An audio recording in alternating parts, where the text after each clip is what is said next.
Mi nombre es Raúl Vázquez, tengo 67 años, y mi propia hija me dijo en la cara que ya no sirvo para nada. Pero lo que ella no esperaba es que su viejo inútil tenía preparada una reacción que iba a cambiar para siempre no solo su vida, sino el destino de toda nuestra familia. Imagínate la escena.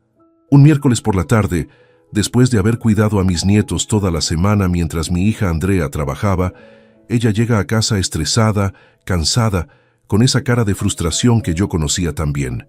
Los chicos estaban jugando en el patio, felices después de pasar el día conmigo, cuando de repente Andrea explotó. «¡Papá, basta!», me gritó delante de los niños. «Ya no aguanto más. Estoy cansada de que estés todo el día acá sin hacer nada útil. Ya no servís para nada más que para estorbar». Estorbar. Esa palabra me atravesó el pecho como un cuchillo. Yo, que desde que murió mi esposa Carmen hace 3 años, me había dedicado completamente a ayudar a mi hija con sus hijos. Yo, que todas las mañanas me levantaba a las 6 para preparar el desayuno de mis nietos antes de que Andrea se fuera a trabajar. Yo, que había vendido mi casa para mudarme más cerca de ella y poder ayudarla con todo. «Mira, papá», siguió diciendo con esa voz fría que usaba cuando quería lastimarme. «Yo sé que desde que murió, mamá, estás perdido, pero no podés seguir viviendo pegado a nosotros como si fueras un niño más. Necesitas encontrar algo que hacer con tu vida, porque acá ya no hay lugar para vos. Ya no hay lugar para vos». Mi propia hija, la que había criado sola después de que su madre se enfermara de cáncer, me estaba echando de su vida como si fuera un mueble viejo que ya no le servía. Pero acá viene lo que Andrea nunca se imaginó.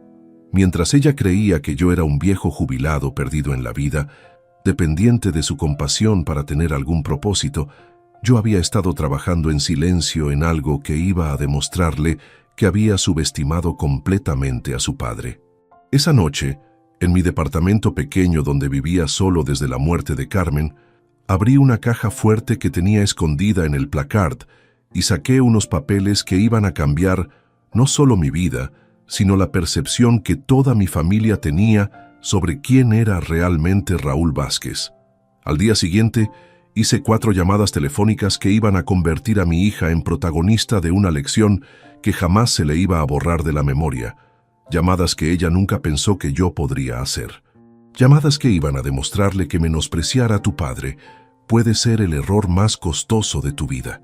Escucha esta historia hasta el final y decime, ¿qué harías vos en mi lugar? Contame también desde qué ciudad me estás escuchando, porque lo que te voy a contar va a hacer que repenses todo lo que crees saber sobre las segundas oportunidades, el orgullo familiar y la venganza silenciosa del destino. Para entender bien cómo llegué hasta acá, tengo que contarte quién era yo antes de convertirme en este abuelo que su propia hija consideraba un estorbo inútil en su vida. Mi historia empezó hace 45 años, cuando conocí a Carmen en una fiesta de fin de año. Yo trabajaba como empleado administrativo en una empresa metalúrgica y ella era maestra de primaria. No teníamos mucha plata, pero teníamos sueños grandes y, sobre todo, nos amábamos con esa intensidad que solo se siente una vez en la vida. Nos casamos al año siguiente en una ceremonia pequeña, con poca plata pero con mucha alegría. Alquilamos un departamento de 2 ambientes en un barrio modesto y empezamos a construir nuestra vida juntos. Carmen siguió trabajando como maestra y yo hacía horas extras en la metalúrgica siempre que podía. Cada peso que ganábamos lo ahorrábamos para el futuro que habíamos planificado. Cuando nació Andrea, 3 años después de casarnos, nuestro mundo se completó. Carmen dejó de trabajar para cuidar a la bebé y yo conseguí un segundo trabajo los fines de semana para compensar la diferencia de ingresos.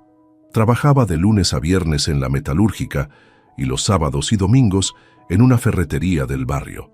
Andrea creció siendo el centro de nuestro universo. Era una nena inteligente, curiosa, con una personalidad fuerte que a veces nos sacaba de quicio, pero que también nos llenaba de orgullo. Carmen la ayudaba con las tareas todas las noches. Yo la llevaba al colegio en bicicleta todas las mañanas antes de ir a trabajar. Cuando Andrea tenía 8 años, pasó algo que cambió nuestras vidas para siempre. La empresa metalúrgica donde yo trabajaba quebró de un día para el otro. De golpe me quedé sin trabajo, sin indemnización, sin nada. Teníamos algunos ahorros, pero no eran suficientes para mantenernos mucho tiempo. Carmen tuvo que volver a trabajar como maestra, pero su sueldo solo alcanzaba para lo básico. Yo salía todos los días a buscar trabajo, pero la situación económica del país estaba complicada y las ofertas laborales eran escasas. Fue en esa época de desesperación cuando decidí hacer algo que nunca había considerado antes: emprender por mi cuenta. Con los pocos ahorros que nos quedaban, compré herramientas básicas y empecé a ofrecer servicios de plomería y electricidad en el barrio. No sabía mucho al principio, pero aprendía sobre la marcha.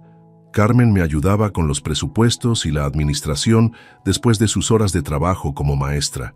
Los primeros meses fueron duros.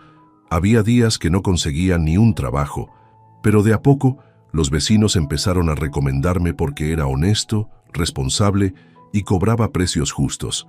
«Llama a Raúl», se decían unos a otros. «Es trabajador y no te estafa».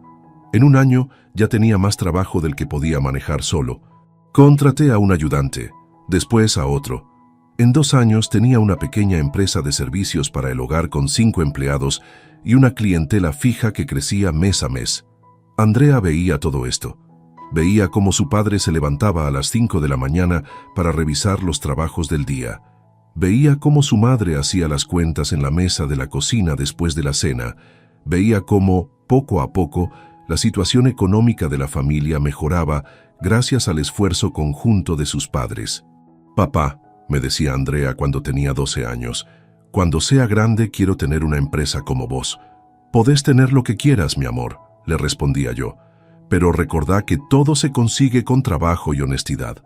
Cuando Andrea terminó el secundario, mi empresa ya era conocida en toda la zona. Tenía 15 empleados, 3 camionetas y contratos con varias inmobiliarias para el mantenimiento de edificios. Era el sueño americano en versión argentina, de empleado desempleado a pequeño empresario exitoso. Le pagué a Andrea la carrera de administración de empresas en una universidad privada. Era cara, pero yo quería que tuviera las herramientas que a mí me habían faltado para hacer crecer el negocio aún más. «Hija», le dije el día que empezó la universidad, «estudia mucho, pero también observa cómo funciona el negocio. Algún día, si querés, todo esto va a ser tuyo». Andrea se recibió con honores. Era inteligente, ambiciosa. Tenía ideas modernas sobre marketing y administración que a mí, que había aprendido todo a los golpes, me parecían brillantes. A los 25 años, Andrea se casó con Sebastián, un contador que había conocido en la universidad. Era un buen muchacho, educado, trabajador, de una familia de clase media como la nuestra. Yo los ayudé con los gastos del casamiento y les regalé el equipamiento completo para su nuevo departamento. «Papá», me dijo Andrea el día de su boda, «gracias por todo lo que hiciste por mí. Gracias por demostrarme que con esfuerzo se puede lograr cualquier cosa». Se fueron de luna de miel a Europa, un viaje que yo les pagué como regalo de bodas. Cuando volvieron, Sebastián se incorporó a la empresa familiar como contador y Andrea empezó a trabajar conmigo en la parte administrativa y comercial. Durante 5 años trabajamos juntos como un equipo perfecto. Andrea tenía las ideas, Sebastián manejaba los números y yo aportaba la experiencia y las relaciones con los clientes. La empresa creció como nunca antes. Llegamos a tener 30 empleados y abrimos una sucursal en otra zona de la ciudad. Cuando nacieron mis nietos, Mateo y Valentina, con 1 año de diferencia, mi felicidad fue completa. Andrea siguió trabajando en la empresa, pero ahora con la flexibilidad de poder irse temprano cuando los chicos la necesitaban. Carmen se encargaba de cuidar a los nietos cuando era necesario, y yo me derretía viéndola en su rol de abuela. Todo era perfecto, demasiado perfecto, como después me iba a dar cuenta. Cuando Carmen se enfermó de cáncer, hace 4 años, nuestro mundo se tambaleó. Los tratamientos eran costosos y demandaban mucho tiempo. Yo empecé a delegar más responsabilidades en Andrea y Sebastián para poder acompañar a mi esposa a las quimioterapias y radioterapias. «Papá, no te preocupes por la empresa», me decía Andrea.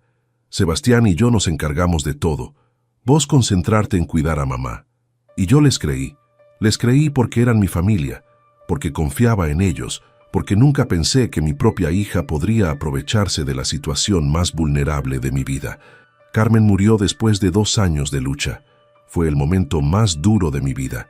Perdí no solo a mi esposa, sino a mi compañera de vida, a mi mejor amiga, a la madre de mi hija. Me quedé perdido, desorientado, sin ganas de nada. «Papá», me dijo Andrea después del funeral, «vení a vivir con nosotros unos meses. No podés estar solo en casa en este momento». Acepté. Vendí la casa donde había vivido 30 años con Carmen porque no soportaba estar ahí sin ella.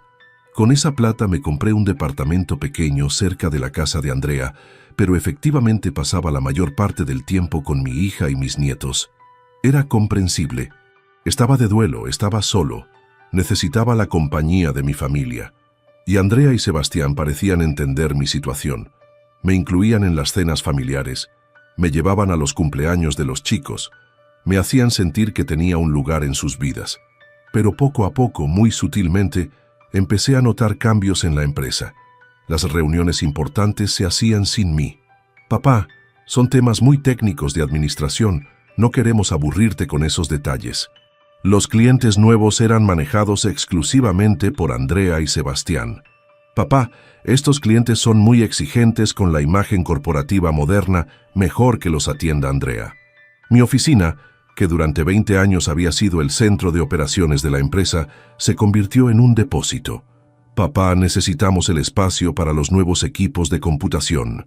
Cuando preguntaba por los números de la empresa, me daban respuestas vagas. «Todo está bien, papá. Los números están creciendo. No te preocupes por esos temas». Un día me di cuenta de que mi firma ya no era necesaria para ningún documento importante. «Papá, modernizamos los procedimientos. Ahora todo se maneja digital y Andrea tiene poder de firma». En 6 meses, había pasado de ser el dueño y director de la empresa a ser una especie de consultor honorario que iba a la oficina cuando se le ocurría y opinaba sobre cosas que ya no manejaba. Pero yo estaba tan perdido en mi duelo por Carmen que no registraba completamente lo que estaba pasando. Pensaba que era normal que mi hija tomara más responsabilidades ahora que yo estaba en una situación emocional complicada. El año pasado, cuando finalmente empecé a salir del duelo más profundo, quise retomar mi rol activo en la empresa. Fue ahí cuando me di cuenta de que ya no tenía empresa que retomar. «Papá», me dijo Andrea un día que llegué a la oficina y encontré mi escritorio vacío. «Necesitamos hablar». Me sentó en la sala de reuniones, la misma donde yo había tomado las decisiones más importantes de mi vida empresarial durante 20 años. «Papá, Sebastián y yo estuvimos analizando la situación de la empresa y creemos que es mejor que vos te retires oficialmente». «¿Cómo que me retire?» «Que te jubiles, que te tomes un descanso merecido después de tantos años de trabajo». «¿Y quién va a manejar la empresa?» «Sebastián y yo. Ya venimos manejándola desde que mamá se enfermó y todo funciona perfectamente». «Pero yo soy el dueño, Andrea. Es mi empresa». «Sí, pero legalmente Sebastián y yo somos socios mayoritarios desde el año pasado.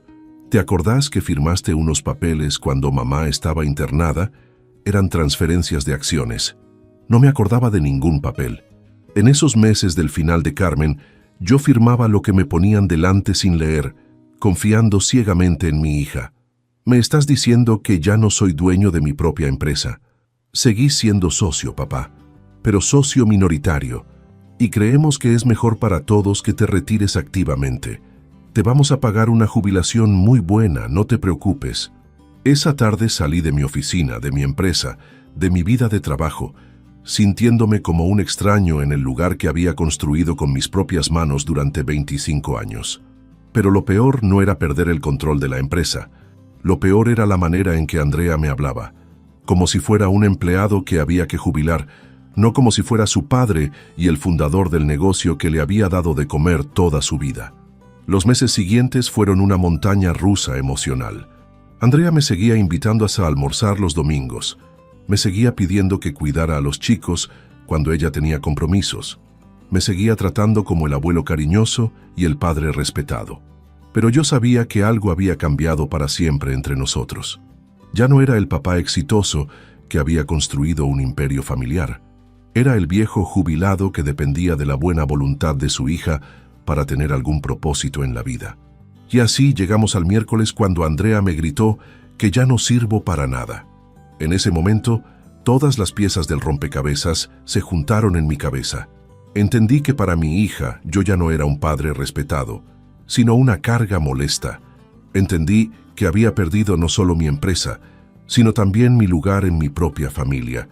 Pero como te dije al principio, había cosas que Andrea no sabía sobre su viejo inútil, cosas que yo había estado preparando en silencio durante todos estos meses de humillación, cosas que estaban a punto de cambiar toda esta historia de una manera que ella nunca se iba a olvidar. Ahora viene la parte que mi hija nunca se imaginó. Mientras ella creía que yo era un viejo derrotado, que había perdido todo propósito en la vida después de la muerte de Carmen, yo había estado trabajando en silencio en algo que iba a revolucionar no solo mi destino, sino el futuro de toda esta familia. ¿Te acordás que te conté que Andrea y Sebastián me habían echado de mi propia empresa, haciéndome firmar papeles que yo no había leído bien durante la enfermedad de Carmen? Bueno, lo que ellos no sabían es que yo no soy tan ingenuo como aparentaba ser. La primera cosa que hice cuando me di cuenta de lo que había pasado fue ir a ver a un abogado especialista en derecho comercial. Le llevé todos los documentos que tenía sobre la empresa, todos los papeles que había firmado, todos los registros financieros que había podido conseguir. «Don Raúl», me dijo el abogado después de revisar todo, «hay varias irregularidades en esta transferencia de acciones. Usted firmó estos documentos bajo coerción emocional y sin asesoramiento legal adecuado. ¿Eso significa que puedo recuperar mi empresa? Significa que tenemos argumentos para impugnar esas transferencias. Pero va a ser un proceso largo y costoso». ¿Cuánto costoso? Hablamos de al menos 500,000 pesos en honorarios legales. Era muchísima plata, más plata de la que yo tenía disponible en ese momento. Pero no era más plata de la que yo podía conseguir si era necesario, porque había algo que ni Andrea ni Sebastián sabían, algo que ni siquiera Carmen había sabido completamente. Durante todos los años de crecimiento de la empresa, yo no había puesto todos los huevos en la misma canasta. Había sido más inteligente que eso. Parte de las ganancias de la empresa las había invertido en otros negocios, siempre a mi nombre personal, nunca a nombre de la sociedad. Tenía un departamento que alquilaba en el centro, había comprado un terreno en las afueras de la ciudad que ahora valía una fortuna, había invertido en acciones de empresas estables que me daban dividendos regulares. Además, tenía una cuenta de ahorros en dólares que había estado alimentando durante 15 años, peso a peso, sin que nadie lo supiera. Era mi fondo de emergencia para cuando llegara la vejez o para cualquier imprevisto grave. En total, sumando todas mis inversiones y ahorros personales, tenía un patrimonio de casi 2 millones de pesos que Andrea y Sebastián no tenían ni idea que existía. «Doctor», le dije al abogado, «inicié todas las acciones legales que sean necesarias. Yo me hago cargo de los costos». Pero la acción legal era solo el primer frente de mi contraataque. Tenía otros planes en mente. La segunda llamada que hice fue a un investigador privado que me había recomendado el abogado. «Señor Raúl, ¿qué necesita que investigue? Quiero que me consiga información completa sobre las finanzas de mi hija y mi yerno, sus cuentas bancarias, sus inversiones, sus gastos, sus deudas, todo. ¿Sospecha de alguna irregularidad?» «Sospecho que han estado manejando mi empresa de manera poco transparente. Quiero saber exactamente qué han hecho con el dinero desde que tomaron el control». La tercera llamada fue a un contador forense especializado en auditorías empresariales. «Contador, necesito que audite completamente mi empresa. Quiero saber si ha habido transferencias irregulares de fondos, gastos personales pagados con dinero de la empresa, manipulación de balances». «Usted tiene acceso a la información contable. Soy socio minoritario. Tengo derecho legal a acceder a toda la información financiera».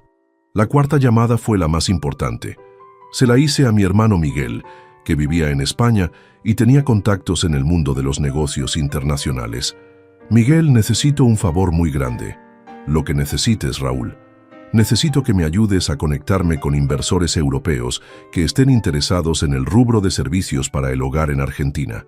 ¿Estás pensando en vender la empresa? Estoy pensando en algo mucho mejor que venderla. Los siguientes 2 meses fueron de trabajo silencioso e intenso.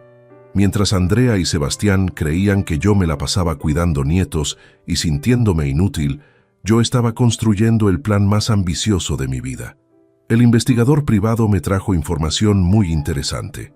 Andrea y Sebastián habían estado desviando fondos de la empresa hacia cuentas personales. Habían comprado un auto de lujo a nombre de la empresa, pero que usaban exclusivamente para fines personales. Habían pagado las vacaciones familiares con dinero que supuestamente era para gastos operativos. El contador forense confirmó las irregularidades. En total habían sustraído aproximadamente 800,000 pesos de la empresa en el último año y medio. Mi hermano Miguel me conectó con un grupo de inversores españoles que estaban buscando oportunidades en el mercado sudamericano de servicios para el hogar. Después de varias videoconferencias, llegamos a un acuerdo preliminar. Ellos estaban dispuestos a invertir 5 millones de pesos para expandir el negocio a nivel regional, pero querían que el control mayoritario de la empresa estuviera en manos del fundador original. Es decir, querían que el control estuviera en mis manos. Con toda esta información volví a ver al abogado. Doctor, ahora sí tengo todo lo que necesito para recuperar mi empresa, pero no quiero solo recuperarla. Quiero expandirla de una manera que mis queridos socios mayoritarios nunca se imaginaron. El viernes por la tarde, después de 2 meses de preparación silenciosa, llegó el momento de ejecutar mi plan. Le mandé un mensaje a Andrea. Hija, necesitamos reunirnos el lunes a primera hora en la oficina. Tengo algo muy importante que discutir con vos y Sebastián sobre el futuro de la empresa. ¿Qué querés discutir, papá? Cosas que van a cambiar todo para esta familia. Te pido que estén los dos a las 9 de la mañana. El lunes llegué a la oficina a las 8:30. Era la primera vez en meses que pisaba ese lugar que había sido mi segundo hogar durante 25 años. Todo había cambiado. Habían redecorado, habían puesto muebles nuevos, habían sacado todas las fotos mías que estaban colgadas en las paredes. Andrea y Sebastián llegaron juntos a las 9 en punto, con cara de curiosidad mezclada con fastidio. A ver, papá, ¿qué es tan importante que no podía esperar? Puse sobre la mesa de reuniones una carpeta gruesa con todos los documentos que había estado recopilando durante 2 meses. Antes que nada, quiero que sepan que durante estos meses ustedes creyeron que yo estaba deprimido y perdido en mi casa. En realidad, estuve muy ocupado investigando lo que pasó con mi empresa. Andrea y Sebastián se miraron entre ellos con una expresión de alarma. ¿Qué querés decir con investigando? Abrí la carpeta y saqué el primer documento. Quiero decir que mandé a hacer una auditoría forense completa de las finanzas de la empresa desde que ustedes tomaron el control. Les mostré el informe del contador forense con todas las irregularidades detalladas. ¿Sabían ustedes que desviar fondos de una empresa hacia cuentas personales se llama defraudación y es un delito penal? Sebastián se puso pálido. Andrea trató de mantener la compostura. Papá, esos gastos eran todos legítimos. ¿El BMW que compraron el año pasado era un gasto legítimo de la empresa? Las vacaciones en Punta del Este que se pagaron con la tarjeta corporativa eran gastos legítimos. Saqué otro documento de la carpeta. Este es el informe del investigador privado que contraté. Tienen descripción detallada de todos los movimientos financieros irregulares que hicieron en los últimos 18 meses. Andrea se levantó de la silla. Papá, no podés estar hablando en serio. Nos mandaste a investigar como si fuéramos delincuentes. No, Andrea, investigué como si fueran lo que son. Personas que se aprovecharon de mi momento más vulnerable para robarme mi empresa y después robarle dinero a esa empresa. Sebastián finalmente habló. Raúl, creo que hay un malentendido. No hay ningún malentendido, Sebastián. Hay delitos documentados. Saqué el tercer documento de la carpeta. Esta es la demanda que presenté la semana pasada para anular las transferencias de acciones que me hicieron firmar durante la enfermedad de Carmen. Mi abogado dice que tenemos un 90% de posibilidades de ganar. No podés hacernos esto, gritó Andrea. Somos tu familia. ¿Familia? ¿Vos me hablas de familia después de decirme que no sirvo para nada? ¿Después de robarme mi empresa aprovechándote de que tu madre se estaba muriendo? Me quedé callado unos segundos para que procesaran la información. Pero tengo una propuesta mejor que la demanda judicial. ¿Qué propuesta? Saqué el último documento de la carpeta. Esto es un acuerdo de inversión con un grupo empresarial español. Están dispuestos a invertir 5 millones de pesos para expandir nuestra empresa a nivel internacional. Los ojos de Andrea se iluminaron por primera vez en toda la reunión. ¿5 millones de pesos? 5 millones de pesos. Pero hay una condición no negociable. Yo tengo que recuperar el control mayoritario de la empresa. ¿Y qué pasa con nosotros? Ustedes pueden seguir trabajando en la empresa. Sebastián como contador, Andrea como gerente general, pero bajo mi dirección y con sueldos fijos, no como socios mayoritarios. ¿Y si no aceptamos? Si no aceptan, sigo adelante con la demanda judicial. Los hago procesar penalmente por defraudación. Recupero mi empresa por la fuerza legal. Y ustedes quedan sin trabajo, con antecedentes penales y probablemente con una demanda millonaria encima. Andrea se sentó otra vez, con cara de shock total. No podés estar hablando en serio. ¿Te parece que no hablo en serio? Durante 2 meses ustedes creyeron que yo estaba en mi casa llorando por Carmen y sintiéndome inútil. En realidad estuve preparando esto. Papá, pero nosotros somos tu familia. Ahora se acuerdan de que somos familia. Cuando me echaron de mi oficina no éramos familia. Cuando me dijeron que ya no sirvo para nada no éramos familia. Sebastián trató de mediar. Raúl, entiendo que estés enojado, pero podemos arreglar todo esto hablando. Ya no hay nada que arreglar hablando, Sebastián. Ahora hay que arreglar todo trabajando, y trabajando bajo mis reglas. Les di una semana para decidir. Una semana para elegir entre aceptar mi propuesta o enfrentar las consecuencias legales de lo que habían hecho. Durante esa semana Andrea me llamó todos los días, al principio para insultarme. Papá, sos un viejo vengativo. Después para negociar. Papá, podemos llegar a un acuerdo intermedio. Finalmente para suplicar. Papá, por favor, pensá en los chicos. Los chicos. Ahora se acordaba de los chicos. El viernes de esa semana, Andrea y Sebastián vinieron a mi departamento para darme su respuesta. Aceptamos tus condiciones, me dijo Andrea con la voz quebrada.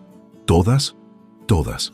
¿Incluso la de que yo recupere el control total de la empresa? Sí. ¿Y entienden que a partir de ahora van a ser empleados míos, no socios? ¿Entendemos? Perfecto. El lunes firmamos todos los papeles, pero antes de que se fueran, Andrea me hizo una pregunta que yo estaba esperando. Papá, ¿por qué nos hiciste esto? ¿Por qué no nos dijiste desde el principio que tenías toda esta información? Porque quería ver hasta dónde eran capaces de llegar. Quería ver si en algún momento se iban a dar cuenta solos de lo que me habían hecho y me iban a pedir perdón. ¿Y qué habrías hecho si te hubiéramos pedido perdón? Probablemente habríamos arreglado todo en familia, sin abogados ni demandas. ¿Y ahora? Ahora vamos a trabajar juntos, pero con las reglas claras. Yo soy el jefe, ustedes son los empleados.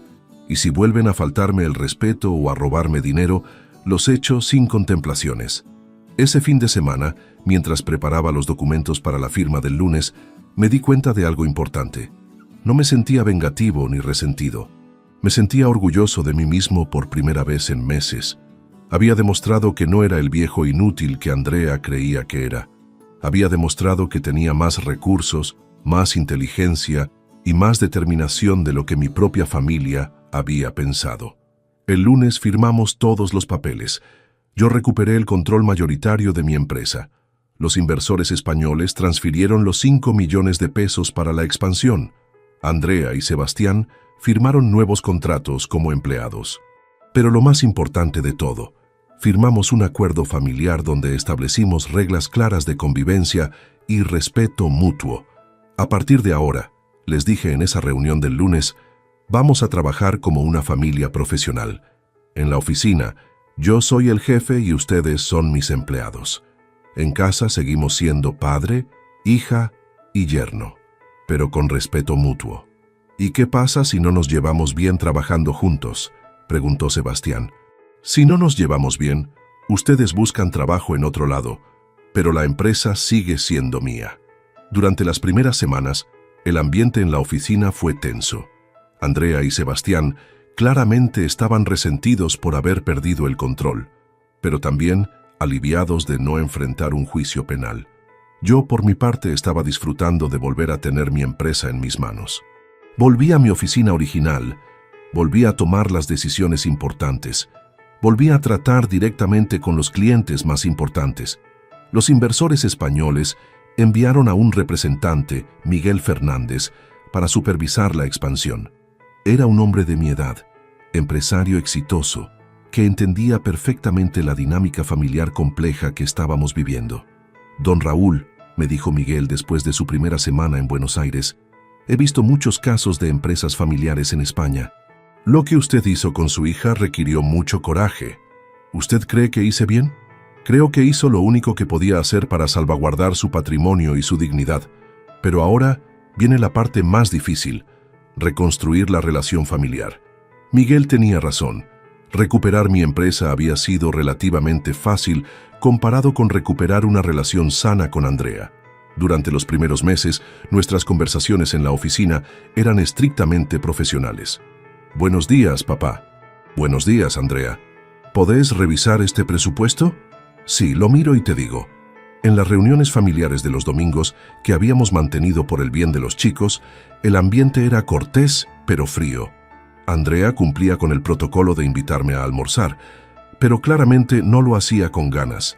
Los nietos, Mateo y Valentina, que ahora tenían 8 y 7 años respectivamente, sentían la tensión pero no entendían completamente qué había pasado. «Abuelo», me preguntó Mateo un domingo, «¿por qué mamá está triste?» «Mamá no está triste, mi amor. Está aprendiendo cosas nuevas del trabajo. ¿Y vos por qué estás más en la oficina ahora?» «Porque el abuelo volvió a trabajar en su empresa». «¿Era tu empresa?» «Sí, mi amor. El abuelo construyó esa empresa cuando tu mamá era chiquita como vos». Fue Valentina quien, sin saberlo, inició el proceso de reconciliación real entre Andrea y yo. Un jueves por la tarde, Valentina se enfermó en el colegio con mucha fiebre. Andrea estaba en una reunión importante con los españoles, Sebastián estaba viajando y la directora del colegio me llamó a mí porque yo figuraba como contacto de emergencia. Fui a buscar a Valentina, la llevé al pediatra, me quedé con ella toda la tarde hasta que la fiebre bajó. Cuando Andrea terminó su reunión y se enteró de lo que había pasado, vino corriendo a mi departamento. «¿Cómo está Valentina?» «Está bien. Ya no tiene fiebre. El médico dijo que era una gripe común. ¿Vos te ocupaste de todo?» «Me ocupé de todo, como corresponde que se ocupe un abuelo». Andrea se sentó en el sofá al lado de la cama donde Valentina dormía y por primera vez en meses me miró con algo parecido al agradecimiento. «Papá, gracias por cuidarla». «No hay nada que agradecer, Andrea. Es mi nieta». «Sí, hay que agradecer. Porque después de todo lo que pasó entre nosotros, vos podrías haberte vengado no ayudándome con los chicos. ¿Vos realmente crees que yo soy capaz de usar a mis nietos para vengarme de vos? No sé qué creer, papá. Ya no te entiendo. Fue la primera conversación honesta que tuvimos en meses. Andrea», le dije, «yo nunca quise lastimarte, solo quise recuperar lo que era mío y que me traten con respeto. Pero nos investigaste como si fuéramos criminales, porque se comportaron como criminales. Me echaron de mi empresa aprovechándose de que Carmen se estaba muriendo y después robaron dinero de esa empresa. Nosotros no considerábamos que estábamos robando. ¿Cómo no lo consideraban robo? ¿El BMW personal pagado con dinero de la empresa no era robo?» Andrea se quedó callada durante un momento largo. «Tenés razón», me dijo finalmente. «Nos aprovechamos de la situación. Pensamos que como vos estabas mal y no prestabas atención, podíamos manejar las cosas como queríamos. ¿Y por qué lo hicieron? Porque teníamos miedo». ¿Miedo de qué? Miedo de que cuando vos te recuperaras del duelo, quisieras volver a controlar todo y nosotros quedáramos relegados otra vez. ¿Relegados a qué? A trabajar en la empresa familiar, ganando buenos sueldos y aprendiendo el negocio. Relegados a ser siempre los hijos del jefe, en lugar de ser empresarios por derecho propio. Ahí entendí todo. Andrea no me había robado la empresa por plata. Me había robado la empresa por orgullo. Quería demostrar que podía manejar un negocio sin depender de su padre. Andrea, le dije, si lo que querían era independizarse, podrían habérmelo dicho. Yo los habría ayudado a poner su propia empresa. ¿En serio? En serio. Pero robándome mi empresa no iban a lograr ser independientes. Iban a lograr ser ladrones. Esa conversación marcó un punto de inflexión en nuestra relación. No resolvió todo de un día para el otro, pero abrió la puerta para empezar a reconstruir la confianza perdida. Los siguientes meses fueron de trabajo intenso en la expansión de la empresa. Los inversores españoles habían propuesto abrir sucursales en 5 ciudades argentinas y después expandirse a Uruguay y Paraguay. Andrea demostró ser muy eficiente en la parte de marketing y desarrollo comercial. Sebastián manejaba muy bien los números y la planificación financiera. Yo aportaba la experiencia en operaciones y el conocimiento del mercado local. Miguel Fernández observaba todo el proceso con interés profesional. Don Raúl, me dijo un día, su hija es muy talentosa para los negocios. Con la formación adecuada, podría manejar perfectamente una empresa propia. ¿Usted cree? Estoy seguro. En España tenemos un programa de inversión para empresarios jóvenes con experiencia. Andrea podría calificar. Esa noche fui a casa de Andrea para cenar con la familia. Era una de nuestras cenas semanales, que habían vuelto a ser normales después del episodio de Valentina enferma. Andrea, le dije después de que los chicos se fueran a dormir, tengo una propuesta para hacerte. ¿Qué propuesta? Miguel me contó sobre un programa de inversión en España para empresarios jóvenes.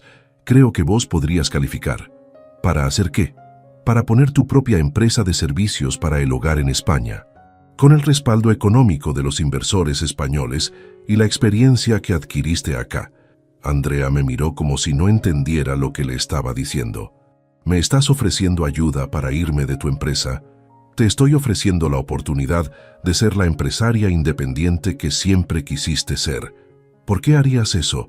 Porque sos mi hija y porque te mereces tener tu propio éxito, no vivir siempre a la sombra del mío. Sebastián, que había estado escuchando en silencio, preguntó, ¿y qué pasaría con nosotros acá? Ustedes se irían a vivir a España por 3 años para establecer la empresa. Después pueden decidir si se quedan allá o vuelven acá. Si vuelven, pueden volver a trabajar conmigo, pero como socios, no como empleados. ¿Socios? Socios, con participación accionaria real en la empresa argentina. ¿Y por qué cambiarías las condiciones ahora? Porque ahora las reglas están claras. Porque ahora sé que ustedes entienden quién es el jefe cuando es necesario que haya un jefe. Y porque quiero que mis nietos crezcan viendo que en esta familia los errores se perdonan y las oportunidades se multiplican. Andrea empezó a llorar. No era llanto de tristeza ni de arrepentimiento, era llanto de alivio. Papá, me dijo, yo pensé que me ibas a odiar para siempre por lo que te hice. No te odio, Andrea. Estuve muy lastimado y muy enojado, pero nunca te odié. ¿Y por qué me das esta oportunidad? Porque quiero que seas exitosa por tus propios méritos. Quiero que cuando vuelvas de España, si es que volvés, vuelvas siendo la empresaria que siempre quisiste ser. ¿Y si fracaso en España? Si fracasás, aprendés de los errores y probás otra vez. Para eso está la familia. Esa noche, los 4 nos quedamos hasta muy tarde hablando sobre el proyecto de España, sobre el futuro de la empresa argentina, sobre los planes para los chicos, sobre todo lo que había pasado entre nosotros en los últimos años. Papá, me dijo Andrea antes de que me fuera, quiero pedirte perdón por todo, por haberte robado la empresa, por haberte faltado el respeto, por haberte hecho sentir que no servías para nada. Ya está perdonado, Andrea. ¿Seguro? Seguro, pero quiero que aprendas algo de todo esto. ¿Qué? Que el éxito que se construye lastimando a la familia no es éxito, es fracaso disfrazado. ¿Y cuál es el éxito de verdad? El éxito de verdad es cuando toda la familia crece junta, cuando nadie se queda atrás, cuando los logros de uno son motivo de orgullo para todos. 6 meses después, Andrea, Sebastián y los chicos se mudaron a Madrid para poner en marcha la empresa española. Fue duro despedirlos, especialmente despedir a mis nietos, pero sabía que era lo mejor para todos. Durante su primer año en España, hablábamos por videoconferencia todas las semanas. Los chicos me contaban sobre su nuevo colegio, sobre sus nuevos amigos, sobre las diferencias entre Argentina y España. Andrea me consultaba constantemente sobre decisiones del negocio, sobre problemas operativos, sobre estrategias comerciales. «Papá», me dijo en una de esas llamadas, «ahora entiendo todo lo que vos pasaste cuando empezaste tu empresa. Es muy difícil construir algo desde cero. ¿Te está yendo bien?» «Me está yendo mejor de lo que esperaba, pero es muy estresante ser la única responsable de todas las decisiones. Esa es la diferencia entre ser empleado y ser empresario. El empleado puede culpar al jefe cuando algo sale mal. El empresario solo se puede culpar a sí mismo. ¿No te arrepentís de haberme dado esta oportunidad? Al contrario, estoy orgulloso de vos. Estás haciendo algo que yo nunca pude hacer: triunfar en otro país». La empresa española fue un éxito desde el principio. Andrea había aprendido todo lo que tenía que aprender sobre el negocio en Argentina y supo adaptar ese conocimiento al mercado europeo. En 2 años ya tenía 20 empleados y contratos con importantes cadenas hoteleras españolas. Mientras tanto, yo seguía manejando la empresa argentina, que también había crecido significativamente con la inversión española. Habíamos abierto sucursales en 3 ciudades más y teníamos planes de expansión a Chile. Pero lo más importante no era el crecimiento de los negocios. Lo más importante era que había recuperado la relación con mi hija. «Papá», me dijo Andrea en su último viaje a Buenos Aires, «quiero agradecerte algo». «¿Qué cosa?» «Por no haberme dado la oportunidad de España cuando yo te lo pedí después de robarte la empresa». «¿Cómo?» «Si me la hubieras dado en ese momento, yo habría pensado que era porque tenías miedo de enfrentarme. Habría pensado que era tu manera de deshacerte de mí. ¿Y ahora qué pensás?» «Ahora pienso que me la diste cuando yo realmente la merecía, cuando había aprendido a respetar tu experiencia y tu autoridad». «Exacto. En ese momento vos no estabas lista para ser empresaria independiente. Estabas lista para ser una hija rebelde que quería demostrar que podía hacer las cosas mejor que su padre. ¿Y cuál es la diferencia? La diferencia es que el empresario independiente respeta a los que vinieron antes y aprende de ellos. El hijo rebelde solo quiere demostrar que los padres están equivocados». Andrea se quedó pensando en esas palabras. «¿Sabes qué es lo más loco de todo esto, papá?» «¿Qué?» «Que para convertirme en una empresaria independiente, primero tuve que aprender a ser una hija respetuosa». Hace 3 meses, Andrea y su familia volvieron definitivamente a Argentina. La empresa española quedó en manos de un gerente local, pero Andrea sigue siendo la dueña mayoritaria. «¿Por qué decidiste volver?», le pregunté cuando me anunció la noticia. «Porque extrañaba trabajar con vos. Y porque quiero que mis hijos crezcan conociendo realmente a su abuelo». «¿Y el negocio en España?». «El negocio en España va a seguir creciendo, pero ahora quiero enfocarme en hacer crecer el negocio argentino junto con vos». Andrea volvió, pero no como empleada. Volvió como socia al 40%, con voz y voto en todas las decisiones importantes. Sebastián se incorporó como socio minoritario y director financiero. «¿No tenés miedo de que vuelva a pasar lo mismo que antes?», me preguntó Miguel Fernández cuando le conté sobre la nueva sociedad. «No, porque ahora las reglas están claras desde el principio y porque Andrea ya demostró que puede ser exitosa por su cuenta. ¿Y si vuelven a surgir conflictos? Si surgen conflictos, los resolvemos hablando como adultos, no como padre autoritario e hija rebelde». La semana pasada tuvimos la reunión anual de socios para evaluar los resultados del año. Fue la primera reunión donde Andrea participó como socia plena, no como empleada ni como hija que trabaja en el negocio familiar. «Los números son excelentes», informó Sebastián. «Tanto la empresa argentina como la española tuvieron el mejor año de su historia». «¿Y cuáles son los planes para el año que viene?», pregunté. «Tengo una propuesta», dijo Andrea. «Creo que deberíamos expandirnos a Brasil». «¿Brasil? Eso requeriría una inversión muy grande. Ya hablé con los inversores españoles. Están dispuestos a financiar la expansión si nosotros aportamos el know-how y la gestión». «¿Y quién manejaría la operación en Brasil?». «Podríamos alternarnos. Vos manejás Argentina, yo manejo España desde acá, y entre los dos supervisamos Brasil». Era una propuesta ambiciosa, inteligente y completamente factible. «Me gusta la idea», le dije. pero con una condición. ¿Cuál? Que si nos vamos a expandir a Brasil, lo hagamos bien. Con la misma calidad de servicio que tenemos acá, con la misma honestidad en el manejo del dinero y con la misma unidad familiar que logramos construir después de todo lo que pasamos. Acepto la condición. Nos dimos la mano para cerrar el acuerdo. Pero no era solo un apretón de manos entre socios comerciales, era un apretón de manos entre padre e hija que habían logrado convertir un conflicto familiar destructivo en una oportunidad de crecimiento mutuo. Esa noche, en la cena familiar del domingo, les contamos a los chicos sobre los planes de Brasil. ¿Eso significa que vamos a ser ricos?, preguntó Mateo. Eso significa que vamos a tener más trabajo, le respondió Andrea. La plata viene como consecuencia del buen trabajo. Y el abuelo va a seguir siendo el jefe. El abuelo va a seguir siendo mi socio y mi consejero, dijo Andrea. Porque hay cosas que solo se aprenden con la experiencia. Después de la cena, mientras Andrea bañaba a los chicos, me quedé en el patio con Sebastián tomando mate. Raúl, me dijo, quiero agradecerte por la segunda oportunidad que nos diste. No hay nada que agradecer. Sí hay, porque vos podrías habernos echado para siempre después de lo que hicimos. ¿Y qué habría ganado con eso? ¿Quedarme solo con mi empresa y sin mi familia? Pero nosotros te traicionamos. Ustedes se equivocaron. Hay una diferencia entre equivocarse y traicionar. ¿Cuál es la diferencia? El que se equivoca puede aprender y cambiar. El que traiciona no tiene arreglo. ¿Y cómo sabías que nosotros podíamos cambiar? Porque Andrea es mi hija, y yo la conozco desde que nació. Sabía que en el fondo era buena persona, solo que había elegido un camino equivocado.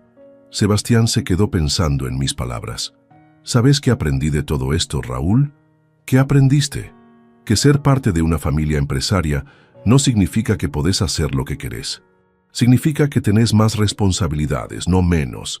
Exacto, con grandes oportunidades vienen grandes responsabilidades.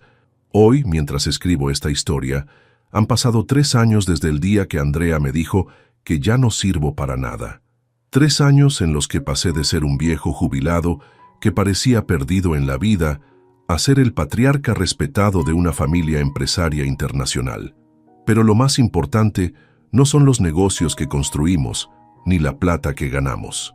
Lo más importante es que logramos convertir una crisis familiar en una oportunidad de crecimiento para todos. Andrea ya no es la hija rebelde que quería demostrar que podía hacer las cosas mejor que su padre. Es una empresaria exitosa que respeta la experiencia de su padre, pero que también aporta ideas nuevas y frescas.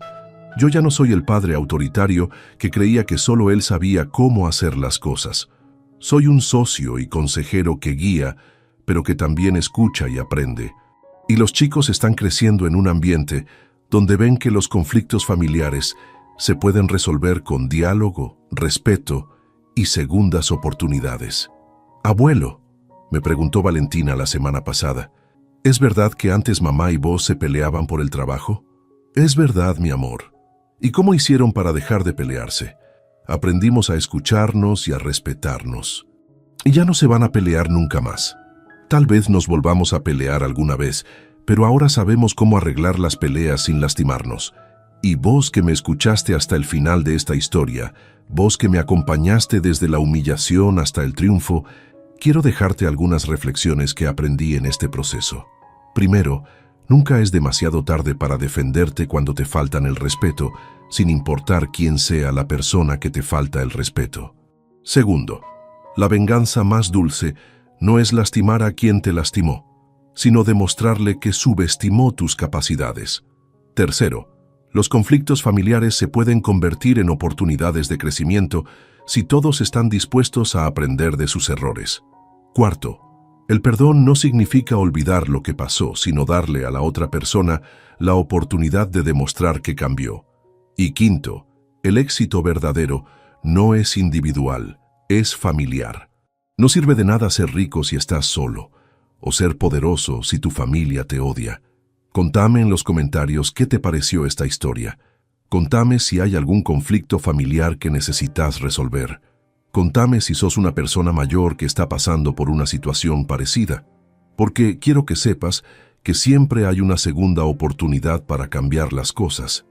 Y sobre todo, contame desde qué ciudad me estás escuchando, porque me llena de orgullo saber que esta historia de un abuelo argentino que no se dejó humillar por su propia familia llegó hasta donde vos estás. Al final, lo que más importa en la vida no es cuánta plata tenés en el banco o cuántas empresas manejás. Lo que más importa es que cuando te morís, tu familia se acuerde de vos con orgullo y con amor, no con resentimiento o con lástima. Andrea me dijo que ya no sirvo para nada, pero no esperaba mi reacción, demostrarle que su viejo inútil todavía tenía mucho que enseñarle sobre la vida, los negocios y la familia. Y esa lección, créeme, vale más que todas las empresas del mundo.